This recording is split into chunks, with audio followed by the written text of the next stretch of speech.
Viewers, இன்னைக்கான வீடியோவில் என்ன நடக்குதுன்னு பார்க்கறதுக்கு முன்னாடி என்னோட சேனலை ஃபஸ்ட் டைம் பார்க்குறீங்கன்னா லைக் அண்ட் ஷேர் பண்ணுங்கள். மறக்காமல் கொஞ்சம் சப்போர்ட் பண்ணுங்கள். வாங்க வீடியோக்குள்ளே போகலாம். வீடியோ பார்த்தீங்கன்னா ரொம்பவே விறுவிறுப்பாக போயிட்டுருக்குன்னே சொல்லலாம். இந்த பக்கம் இந்திராணி போயிட்டு எல்லா ஆதாரத்தையும் கொண்டு வந்துட்டு நம்ம கபிலன் கிட்ட கேட்குறாங்க. நீ சிவா கிட்ட நீ எப்படிலாம் நடந்துக்கிட்டேன்றத நான் தெரிஞ்சுக்கிட்டேன். நீ இவ்வளோ மோசமாக இருப்பேன்னு நான் நினச்சி கூட பார்க்கல. நீ எதுக்காக இப்படிலாம் சிவாவை பழி வாங்கிட்டு இருக்க அப்படின்னு சொல்லிட்டு நம்ம இந்திராணி கேட்குறாங்க. அப்படிலாம் ஒன்றுமே இல்லையாக்கா, நீ என்ன தெரிஞ்சுட்டு நீ இப்படிலாம் பேசிகிட்டு இருக்க அப்படின்னு கேட்கும்போது நம்ம இந்திராணி சொல்கிறாங்க, போதும் கபிலா, இதுக்கு மேலே நீ நடிக்காத. உன் நடிப்பெல்லாம் நான் இத்தனை நாள் நம்பிட்டு இருந்தேன். ஆனால் இன்னைக்கு தான் தெரியுது நீ எவ்வளோ மோசமான ஆள் அப்படின்னு சொல்லிட்டு. அப்போ செல்வநாயகி கேட்குறாங்க, என்ன இந்திரா, என் பையன் மோசமானவன்றதை நீ என்ன கண்டுட்ட அப்படின்னு சொல்லிட்டு ரொம்பவே கடுமையாக பேசுகிறாங்க. போதும் சித்தி, அவன் கெட்டு போகிற காரணமே நீங்கள் தான். அவன் இந்த அளவுக்கு மாறின காரணமே நீங்கள் தான். எங்கேயாவது கொஞ்சமாவது அவன் என்ன பண்ணுறான் என்ன செய்கிறான்றத நீங்கள் பார்த்துட்டு இருந்தீங்கன்னா இன்னைக்கு அவன் இந்த நிலைமைக்கு ஆளாயிட்டு இருக்கவே மாட்டான் அப்படின்னு சொல்லிட்டு இந்திராணி ரொம்பவே செல்வநாயகியை திட்டிகிட்டு இருக்காங்க. அப்போ அப்படி என்ன அவன் பண்ணிட்டான் அப்படின்னு சொல்லும் போது தான் அவன் இந்த மாதிரி சிவா விஷயத்தில் இதெல்லாம் பண்ணியிருக்கான் அப்படின்னு சொல்லிட்டு, நீ என்ன ஆதாரத்தோடு இப்படிலாம் சொல்கிற, என் பையன் இப்படி பண்ணான் அப்படின்னு சொல்லிட்டு எல்லாம் எவிடன்ஸோடு தான் சொல்கிறேன். நீங்கள் இந்த மாதிரி கேட்பீங்கன்னு எனக்கு தெரியும், அதனால தான் எவிடன்ஸோடு வந்திருக்கேன் அப்படின்னு சொல்லிட்டு நம்ம சூரியநாராயணன் சொன்ன ஒவ்வொரு விஷயத்தையும் நம்ம இந்திராணி எல்லார் முன்னாடியும் போட்டு காட்டுறாங்க. இதை பார்த்துட்டு நம்ம உதய பெருமாள் பார்த்தீங்கன்னா ரொம்பவே ஷாக் ஆகிடுறாங்க. அவங்களால எதுவுமே பேச முடியல. நான் உங்களை கூட நீங்கள் இப்படி இருப்பீங்கன்னு நினச்சி கூட பார்க்கல சித்தப்பா.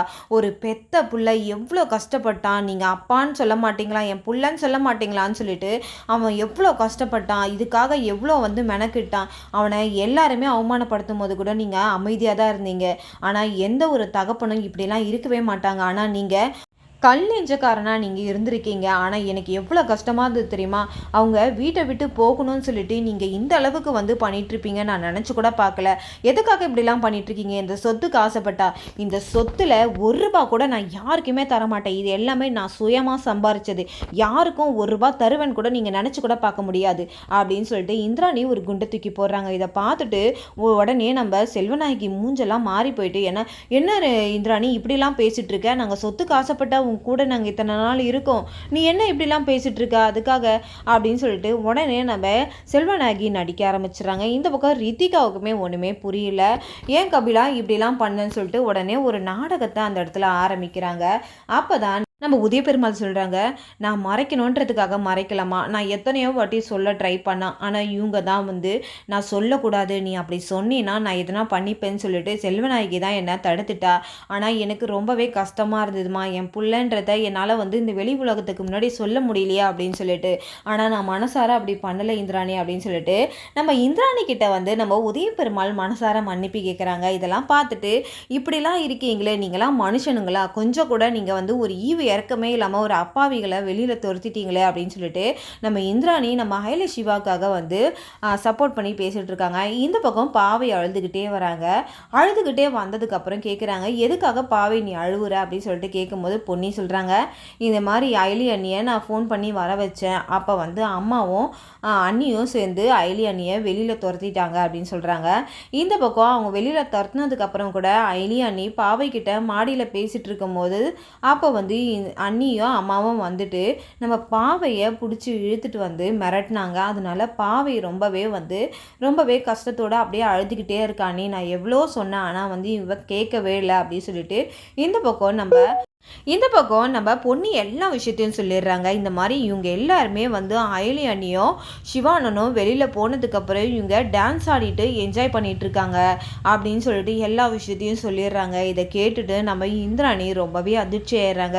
ஒருத்தவங்க வெளியில் போனால் நீங்கள் எல்லாம் இப்படிலாம் நடந்துப்பீங்களா அப்படின்னு சொல்லிட்டு எல்லாரையும் பிடிச்சி கடுமையாக எல்லாரையும் திட்டுறாங்க. இவ்வளோ கேவலமாக இருப்பீங்களா, அப்படி என்ன அயலி உங்களுக்கு பண்ணிட்டா, நீங்கள் இந்த அளவுக்கு மோசமாக இருக்கீங்களே, உங்களுக்கே உங்களை பார்த்தா அசிங்கமாக இல்லையா அப்படின்னு சொல்லிட்டு எல்லாரையும் பிடிச்சி திட்டுறாங்க. தயவு செஞ்சு நான் சொல்கிறேன், இந்த வீட்டில் இருக்க விருப்பம் இருக்கவங்க மட்டும் நீங்கள் இருங்க, அப்படி இருக்க விருப்பம் இல்லாதவங்க வீட்டை விட்டு வெளியில் போயிடுங்க அப்படின்னு சொல்லிட்டு நம்ம இந்திராணி எல்லார் முன்னாடியும் பேசிடுறாங்க. இதை கேட்டுட்டு நம்ம செல்வநாயகி ரித்திகா எல்லாருமே ரொம்பவே அதிர்ச்சி ஆகுறாங்க. என்ன இப்படிலாம் பேசுகிறாங்க இவங்க அப்படின்னு சொல்லிட்டு. இந்த சிவாவும் இந்த ஐடியும் நான் திருப்பி வீட்டுக்கு கூப்பிட போகிறேன். இனி இந்த சிவா தான் இந்த வீட்டுக்கு வாரிசு, முதல் வாரிசே அவன் தான். இனி இந்த சிவா சிவாவை ஐலியும் யாராவது திட்டினீங்கன்னா நான் சும்மா இருக்க மாட்டேன் அப்படின்னு சொல்லிட்டு நம்ம இந்திராணி ஒரு அதிரடியான முடிவு எடுக்கிறாங்க. இதை கேட்டுட்டு நம்ம செல்வநாயகி ரொம்பவே ஷாக் ஆகிடுறாங்க. என்ன இந்திராணி இப்படிலாம் எங்ககிட்ட வந்து பேசுகிற, உனக்கு சிவாவுக்காக நீங்கள் என்னை இப்படி பேசுவீங்களா அப்படின்னு சொல்லிட்டு நம்ம இந்திராணியை பார்த்து எல்லாரும் கேட்குறாங்க. அப்போ சொல்கிறாங்க, நீங்கள் இத்தனை நாள் நடந்துக்கிட்டீங்களா, அதை யாராவது நாங்கள் கேட்டோமா? நீங்கள் எவ்வளோலாம் கேவலமாக நடந்திருக்கீங்க, அது உங்களுக்கு தப்பாக தெரியல. நீங்கள் வந்து சிவா ஐலியை பற்றி பேசுகிறீங்க, அவங்கள பற்றி பேச உங்களுக்கு தகுதியே கிடையாது அப்படின்னு சொல்லிட்டு நம்ம செல்வநாயகியை பார்த்து இந்திராணி பேசுகிறாங்க. அப்போ இந்திராணி கேட்குறாங்க, என் குழந்தைய நான் உங்களை நம்பி தான் விட்டுட்டு போனேன், கொஞ்சம் பார்த்துக்கங்க சித்தி அப்படின்னு சொல்லிட்டு. ஆனால் நீங்கள் என்ன பண்ணியிருக்கீங்க, அவளை போட்டு நீங்கள் கொடுமைப்படுத்தியிருக்கீங்க.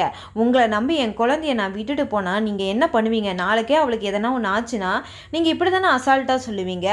நீங்கள் ஒரு பாட்டியாக இருந்து அவளை எப்படி நீங்கள் பார்த்துக்கணும், ஆனால் நீங்கள் வந்து இந்த ரித்திகா கூட சேர்ந்துக்கிட்டு இல்லாத ஆட்டத்தெல்லாம் போட்டுட்ருக்கீங்க. இனி இந்த ரித்திகா அந்த வீட்டில் இருக்கக்கூடாதுன்னு சொல்லிட்டு ரித்திகாவை வீட்டை விட்டு அனுப்புறதுக்காக வந்து சொல்லிட்டு இருக்காங்க. அப்போ வந்து செல்வநாயகி, எங்களை மன்னிச்சிரு, நாங்கள் தெரியாமல் பண்ணிட்டோம் அப்படின்னு சொல்கிறாங்க. அப்போ இந்த பக்கம் என்ன தெரியாமல் பண்ணிட்டுறீங்க, நீங்கள் எல்லாமே தெரிஞ்சு தான் பண்ணிகிட்ருக்கீங்க சித்தி. நீங்கள் கபிலனுக்கு ரித்திகாவுக்கு தான் நீங்கள் சப்போர்ட் பண்ணிட்டு வரீங்க, ஆனால் நீங்கள் ஒரு அம்மாவாக இருந்து நீங்கள் யோசிச்சே கிடையாது அப்படின்னு சொல்லிட்டு நம்ம செல்வநாயகி கிட்ட பேசிகிட்டு இருக்க. இந்த பக்கம் நம்ம உதயபெருமாள், இனி வந்து இந்த தவறு நடக்காது, நான் வந்து பார்த்துக்கிறேன் இந்திராணி, நீ எதுக்கும் கவலைப்படாத அப்படின்னு சொல்லும்போது, என்ன சித்தாவா இப்போவாவது நீங்கள் வந்து சிவாவை ஏற்றுப்பீங்களா, இல்லை இனி அவனை வந்து கஷ்டப்பட்டுட்டே தான் இருப்பீங்களா அப்படின்னு சொல்லிட்டு இந்திராணி கேட்குறாங்க. இனி அந்த தவறை நான் பண்ண மாட்டேன் அப்படின்னு சொல்லும் போது நம்ம செல்வநாயகி கடும் கோவத்தில் இருக்காங்க நம்ம உதயபெருமாள் மேலே.